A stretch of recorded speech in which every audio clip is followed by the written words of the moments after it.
அரியே வாழ்க. இது ஜபத்தின் காலம். முடிஞ்ச வரைக்கும் நம்ம எல்லாருக்காக ஜபிக்கணும். அது முக்கியமாக யாருக்கு ஜபிக்கணும்னா மற்றவங்களுக்காக ஜபிக்கணும். சரியா? அது முக்கியமாக நம்மளுடைய பாப்பரசர், நம்மளுடைய கத்தோலிக்க திருச்சபை, அதுக்கு பிறகு நம்மளுடைய ஃபாதர்ஸ், எல்லா பங்குல உள்ள எல்லா ஃபாதர்ஸ்க்காகவும் தினம் தினம் ஜபிக்க வேண்டியது நம்மளுடைய உரிமை, கடமை. இதை யாரும் மறக்க வேண்டாம். சரியா? இப்போது எல்லா இடத்துல நடக்கிறது என்னென்னா, கத்தோலிக்க திருச்சபைக்கு எதிராக நிறைய அங்கங்கே எதிர்ப்பான ஆட்கள், எதிர்ப்பான குழு, பிற சபையார், இவங்கள பிற மதத்தினர், கடவுளே இல்லைன்ற ஒரு கூட்டம், இவங்கெல்லாம் நம்ம கத்தோலிக்க திருச்சபைக்கு எதிராக நிறைய தீமையான செயல்பாட்டில் இறங்கிக்கிட்டு இருக்காங்க. அதனால் எல்லாரும் ரொம்ப கவனமாக இருக்க வேண்டிய காலகட்டம் இது. ஏன்னா கடவுள் பயம் இல்லாத வாழ்ந்துட்டுருக்காங்க நிறைய பேர். ஏன்னா கடவுள் இருக்கிறார் அப்படின்னு நம்புறவங்களுக்கு தான் கடவுள் பயம் இருக்கும். கடவுள் இல்லைன்ற நம்புறவங்கக்கிட்ட கடவுள் இல்லை அப்படின்னு நினச்சிட்டு இருக்கிறவங்கக்கிட்ட கடவுள் பயம் எப்படி இருக்கும்? அதனால் நம்ம எல்லாரும் கடவுள் பக்தியோட பயத்தோடு இருக்கிறது மட்டும் இல்லாமல் அதிகமாக ஜெபம் பண்ணுவோம். இப்போது நிறையா பேர் நிறைய பங்குகளை நடக்கிறது தான் இப்போ நான் சொல்கிறேன். பிற சபையார் ஒரு சிலர் வேறு வேறு நம்மளோட கத்தோலிக்க திருச்சபை பங்குகளில் சேர்றாங்கன்னா கார்டெல்லாம் போட மாட்டாங்க, சும்மா போவாங்க. இப்போ நம்ம கத்தோலிக்க திருச்சபையிலேயே எத்தனை பேர் சந்தா கார்டு போடாத பங்கில் இருக்கிறாங்க. ஒரு வழியில் பார்த்தா இவங்களாம் கத்தோலிக்க திருச்சபைக்கு எதிரானவர்கள். ஏன்னா ஒரு பங்குக்கு வந்தால் 3 மாதத்தில் சந்தா கார்டு போட்டு ஆகணும். ஆனால் போடாத, அந்த ஆலயத்தில் நடக்கிற எந்த ஒரு நல்லது கட்டத்துக்கும் ஒரு பண உதவி செய்யாத, எதுலேயே கலந்துக்காம ஆனால் அந்த பங்கில் இருக்கிறேன்னு வாங்க. அப்படிப்பட்ட நபர்கள்கிட்ட கொஞ்சம் கவனமாக இருங்க. ஏன்னா இது நிறைய இடத்துல நடக்குது. சரியா?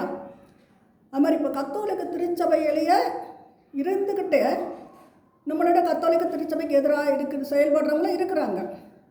ஏன்னா அவங்க உண்மையான கத்தோலிக்கர் கிடையாது. அப்படி இருக்கிற காலகட்டத்தில் பிற சபையார், பிற மதத்தினர், கடவுளே இல்லைன்றவங்களாம் நிறைய பேர் நம்ம சர்ச்சுக்கு போய்கிட்டு இருக்காங்க.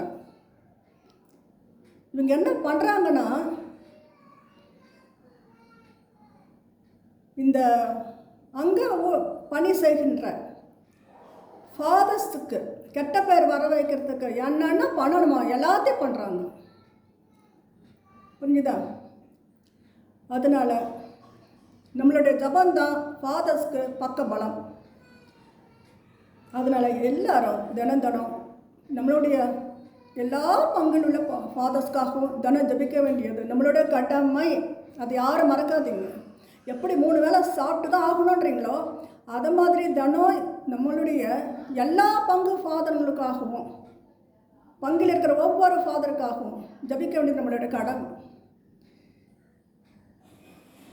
ஒரு சிலர் இப்போ என்ன பண்ணுறாங்கன்னா, ரொம்ப நல்லா ஜபிக்கிறாங்க, ரொம்ப கடவுளுக்காக ஊழியம் பண்ணுறாங்க, ரொம்ப சிறப்பாக செயல்படுறாங்க ஃபாதர்ஸ் அப்படின்னா, அங்கே ஒரு சிலருக்கு போட்டி பொறாமை. அவங்க என்ன பண்ணுறாங்கன்னா, இப்படி எப்போனா போகிற அந்த குடும்ப நபர்களை பிடித்து இந்த ஃபாதர்ஸ்க்கு ஏதாவது கெட்ட பேர் ஏற்படுத்துறதுக்கு எல்லா இடத்துலையும் நடந்துட்டு இருக்காங்க. அதனால் முடிஞ்ச வரைக்கும் நான் எல்லா பங்கு ஃபாதருக்கு தான் இந்த மெசேஜை சொல்கிறேன். பங்கு ஃபாதர்ஸ் மட்டும் இல்லை, எல்லா பங்கில் இருக்கிற ஒவ்வொரு ஃபாதருக்காக தான் இந்த மெசேஜை நான் அனுப்புகிறேன். ஒரு ஃபாதரை வர்றதுக்கு எவ்வளோ கஷ்டன்றது இந்த மக்கள் உணர மாட்டாங்க. ஏன்னா இவங்க யாரும் ஃபாதர்ஸாக வரவும் மாட்டாங்க, யாரும் ஃபாதராக வரல. என்ன பண்ணுறாங்க? கரெக்டாக கல்யாணம் பண்ணிக்கிறாங்க. பிள்ளைகள் 4 பிள்ளைங்கள் இருந்தாலும் ஒரு பிள்ளைய ஃபாதராக சிஸ்டராக அனுப்புறதுக்கு இவங்களுக்கு மனம் இல்லை. என்ன, தனக்கு 4 பிள்ளை இருந்தாலும் 4 பிள்ளைக்கு கல்யாணம் பண்ணி கொடுக்கணும். என்ன, கல்யாணமே பண்ணாமல் கூட வீட்டில் வச்சுருப்பாங்க. ஆனால் ஒரு ஃபாதரோ சிஸ்டரோ அனுப்புறதுக்கு யாரும் முன் வர மாட்டாங்க. அந்த தியாக உள்ளம் இவங்க யாருக்கும் கிடையாது. ஆனால் ஒரு ஃபாதர் படிச்சுட்டு வர்றது எவ்வளோ ஒரு சிரமமான காரியம். 14 வருஷம் ஒரு ஜெயில் வாழ்க்கை மாதிரி. அதை கடந்து அதில் வாழ்ந்து அது வெளியே வந்து வாக்குறுதி கொடுத்து அந்த வெண்மை ஆடையை பெறுவதற்குள்ள அவங்க படுற தியாகம், செஞ்சிருக்கிற தியாக உள்ளமும் இரக்க உள்ளமும் கடவுள் பயமும் இல்லாத யாராலையும் ஃபாதரா சிஸ்டராக வர முடியாது. அப்படிப்பட்டு வந்திருக்கிறாங்க. அப்படி வர்ற அந்த ஃபாதருங்க மேலே ஒன்றுமே இல்லாத ஒரு கெட்ட பேரை ஏற்படுத்துகிறாங்க. சட்டுன்னு பேசிடுறாங்க. அந்த ஃபாதர் தெரியாதா நமக்கு? அந்த சிஸ்டர் தெரியாதா? என்ன தெரியும்? உங்கள் குடும்பத்தில் ஒருத்தராய் அவங்கள நினைத்தால் முதல்ல இந்த வார்த்தை வராது.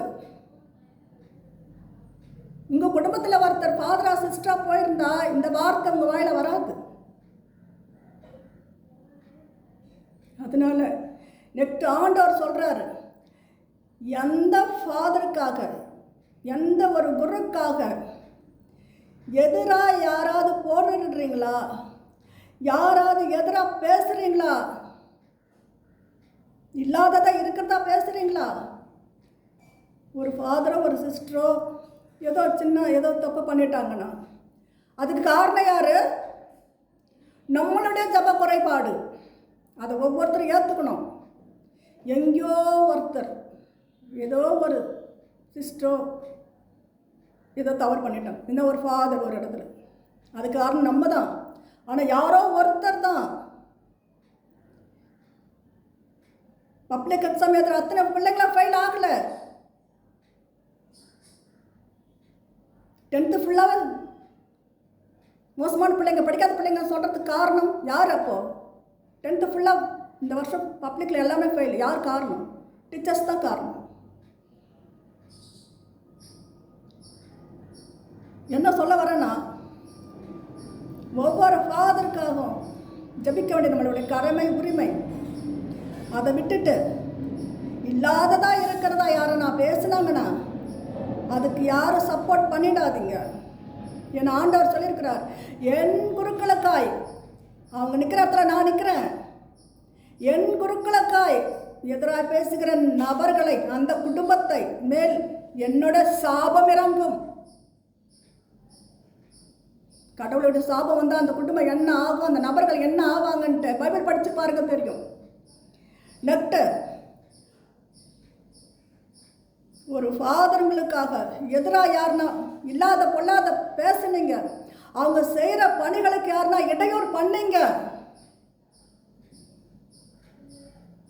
கடவுள் போரிடுவார். அவங்களுக்காக கடவுள் இறங்கி செய்வார். சரிதா? அதனால முடிஞ்ச வரைக்கும் ஃபாதர்ஸ்க்கு சப்போர்ட்டாக இருங்க. எல்லா பங்கு மக்களுக்கும் சொல்கிறேன், உங்கள் பங்கில் உள்ள ஃபாதர்ஸ்க்கு சப்போர்ட்டாக நில்லுங்க. கத்தோலிக்க திருச்சபையில் இருக்கிற எல்லா மக்களும், கத்தோலிக்க திருச்சபையில் இருக்கிற எல்லா ஃபாதர்ஸ்க்கும் சப்போர்ட்டாக நில்லுங்க. கடவுள் உங்களை ஆசீர்வதிப்பார். இப்போ இருக்கிற காலகட்டத்தில் யாரும் சிஸ்டராக போக மாட்டேங்கிறாங்க, யாரும் ஃபாதராக போக மாட்டேன்றாங்க. ஆனால் எத்தனை பேர் எப்படி ஜபிக்கிற, எப்படி ஊழியம் செய்கிற ஃபாதர் சிஸ்டர்ஸ் இருக்கிறாங்க. கடவுளால் பெயர் சொல்லி அழைக்கப்பட்ட பேர் பெற்றவர்கள், நடமாடும் தெய்வங்கள். அவங்களால ஒரு குறை சொல்லிடாதீங்க. கடவுளோட சாபத்தை வாங்கிக்காதீங்க. அதனால் கண்ணால் பாருங்கள் நடக்கிறதெல்லாம் எப்படி நடக்குதுன்னு, எப்படி செய்கிறாங்க அவங்க சேவைகள் என்னென்னு பாருங்கள், எப்படி செய்கிறாங்க பாருங்கள். நீங்கள் கடவுளுக்கு நன்றி சொல்லுங்கள். நீங்கள் அந்த ஃபாதருங்கிட்டயோ சிஸ்டர்கிட்டயோ நீங்கள் எதுவும் சொல்ல வேண்டாம். கடவுளுக்கு நன்றி சொல்லுங்கள். இந்த ஃபாதர்களை கொடுத்ததுக்கு நன்றி ஆண்டவரே, இந்த சிஸ்டர்களை கொடுத்ததுக்கு நன்றி ஆண்டவரே, இந்த கத்தோலிக்க திருச்சபையில் எங்களை பெயர் சொல்லி அழைக்கப்பட்ட பிள்ளைகளாய் தேர்ந்தெடுத்திருக்கிறேன், நன்றி ஆண்டவரே சொல்லுங்கள். இல்லையா, சைலண்டாக இருங்க. தினம் ஒரே ஒரு ஜாமால் நம்மளுடைய கத்தோலிக்க திருச்சபைக்காகவும் அதில் பணி செய்கிற எல்லா ஃபாதர்ஸ்க்காகவும் சொல்லிட்டு சைலண்டாக இருங்க. ஏன்னா ஒரு 4 பேர் சொல்கிறாங்கன்னு அவங்க கூட சேர்ந்துட்டு நீங்களும் பேசிடாதீங்க. அதனால் இப்போ அங்கங்கே நடக்குது. அதுவும் இந்த ஃபோன் வந்துட்ட பிறகு நிறைய நல்ல ஃபாதர்ஸ்க்கெல்லாம் கெட்ட பேர். ஒரு 4 நாள் மெசேஜ் அனுப்புவாங்க, யாருன்னே தெரியாது, நம்ம பங்காக இருக்க மாட்டாங்க, அவங்க வேறு சபையாக இருப்பாங்க, வேறு மதத்தினராக இருப்பாங்க. 4 நாள் மெசேஜ் அனுப்புவாங்க, ஜபவதி கேட்பாங்க, கடைசியில் என்ன ஆடுவாங்க, இந்த ஃபாதர் ரொம்ப மோசமானவர், இவருக்கு அந்த பொண்ணுங்கிட்ட பழக்கம், இந்த பொண்ணுங்கிட்ட பழக்கம், இவர் ஆள் சரி கிடையாது, இப்படி எல்லாம் கெட்ட பேர் ஏற்படுத்திகிட்டு இருக்கிறாங்க அங்கங்கே ஃபாதருங்களுக்கு. அதனால் ஃபாதர்ஸ் கொஞ்சம் கவனமாக இருங்க. நீங்கள் வாட்ஸ்அப் யூஸ் பண்ணுங்க, நான் வேண்டான்னு சொல்லலை, கவனமாக இருங்கள். உங்கள் வாட்ஸ்அப் வர ஒரு மெசேஜ் உங்கள் பங்கு மக்களான்னு பாருங்கள், அவங்க குடும்ப வாழ்க்கை எப்படின்னு பாருங்கள், அவங்களுடைய நடவடிக்கை எப்படி இருக்குதுன்னு பாருங்கள். அதுக்கு பிறகு வாட்ஸ்அப்பில் நீங்கள் கனெக்ஷன் வச்சுக்கோங்க. ஜபக்காரியம் கேட்குறாங்களா பதில் சொல்லுங்கள், குடும்பத்தில் எதிராக பிரச்சனையாக கேள்வி கேட்குறாங்களா பதில் சொல்லுங்கள், அதோட நிறுத்திக்குங்க. சரியா? ஏன்னா அந்த பங்கு மக்கள் முழுவதும் உங்களுடைய பொறுப்பில் ஆண்டவர் கொடுத்துருக்கிறார். அதனால் அவங்க எல்லாரும் பாதுகாக்க வேண்டியது உங்களுக்கு பொறுப்பு. ஆனால் வெளியில் இருந்து ஏதாவது பங்கை சாராதவங்க யாராவது உங்களுக்கு மெசேஜ் பண்ணுறாங்க, உங்களுக்கு கிட்ட பேசுகிறாங்க, செய்கிறாங்க, தயவு செஞ்சு அவாய்ட் பண்ணுங்க. இப்போ சாத்தான் யார் ரூபத்தில் எங்கெங்கே வரான்னு கண்டுபிடிக்காத முடியாத சூழ்நிலையில் நிற்கிறோம் எல்லாரும். சாத்தான்கள் கட்டவிழ்க்கப்பட்டிருக்கிறது. அதனால் எல்லா குருக்களுக்காகவும் நம் ஜபம் பண்ணுவோம். அது மாதிரி எங்கன்னா ஃபாதர்ஸ்க்கு அவங்க என்ன சிறப்பாக அங்கங்கே செய்யலைன்னு கவலைப்படுறவங்களும் இருக்கிறாங்க. இந்த ஃபாதர் எதுவுமே செய்ய மாட்டார், இவர் பிரசங்கம் நல்லாவே இருக்காது, இவருக்கு பங்குக்கு எதுவுமே செய்யலை, அப்படி புலம்புற மக்களும் இருக்கிறாங்க. எங்கள் ஃபாதர் மாதிரியா எப்படி பிரசங்கம் இருக்கிறாரு, எப்படி பண்ணுறாரு, இப்படியும் இருக்கிறாங்க. ஆனால் அப்படிப்பட்டவங்க மேலே இல்லாத பொல்லாத பேசுறதுக்கு ஆட்கள் இருக்கிறாங்க, அதுக்கு சப்போர்ட் பண்ணுறதுக்கு இருக்கிறாங்க. அதுக்கு தகுந்த கூலியை ஆண்டவர் கொடுப்பார், பெற்றுக்கொள்ளுங்கள். அதனால நேற்று இருந்தவங்க இன்னைக்கு இல்லை, இன்னைக்கு இருக்கிற நாளைக்கு இல்லை. இன்று நாம் மறித்தால் நம் ஆத்மா எங்கே போகும்? இதை தானே ஒவ்வொருத்தரும் கேளுங்க, யார் மேலே குறை சொல்ல மாட்டீங்க. உங்களை திருத்திக்குங்க, திருத்திக்கு தான் வாழ்க்கை ஒவ்வொரு நாளும் கூடி கொடுக்கப்படுகிறது. பாவத்தில் விழுறதுக்கு கிடையாது. அதனால கடவுள் கொடுத்திருக்கிற பெரிய ஒரு பாதுகாவல் ஒவ்வொரு பங்கில் உள்ள ஃபாதர்ஸ் தான். அவங்களுக்கு நீங்கள் சப்போர்ட்டாக நிற்கணும். அவங்க மேலே இல்லாத பொல்லாத இந்த காலகட்டத்தில் அங்கங்கே பேசுகிறாங்கன்னு சொன்னால் ஏதாவது அதுக்கு எதிர்த்து முதல் குரல் கொடுக்க பாருங்க.